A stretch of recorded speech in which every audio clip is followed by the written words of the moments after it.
ever met someone and know that you're destined to know each other? Yes? 20 years ago, I was asking the universe, I need a manager to take me to another level in my career. And by the way, if I could have a soulmate, maybe you could throw that in too.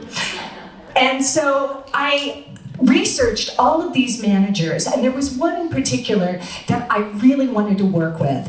And so I sent in my press kit, and the next day, I get a call on the phone, and there's that voice. Meet me in 20 minutes at Beyond Cafe for a cup of coffee. I had 20 minutes to get together. I ran down to Broadway and 75th, and I was looking for an older gentleman because he worked with Chuck Berry and B.B. King.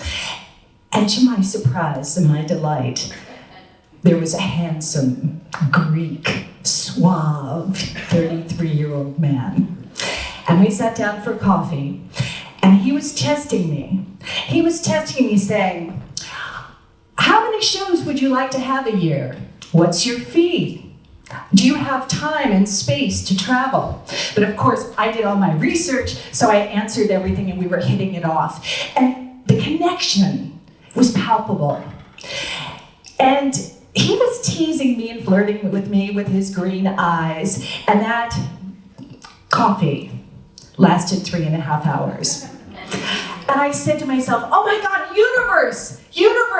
I was thinking a manager and a soulmate, but not all in one. And fast forward 20 years later. I'm on my way to my TV show, Secrets of the Stage, and I grab a bouquet of tulips. They're hot pink, and they're frozen. I cut them off, I put them in the vase, and we get ready and we go, action! And my producer comes in after he says, cut. And he said, you're taking all the air out of the room. He said, for 20 minutes, we watched those tulips droop with their heads down. They were dead. I looked at my tulips and they had died. So I had another segment and I prayed to St. Anthony. I said, St. Anthony, please make these tulips rise. And then I remembered, I forgot to water the tulips.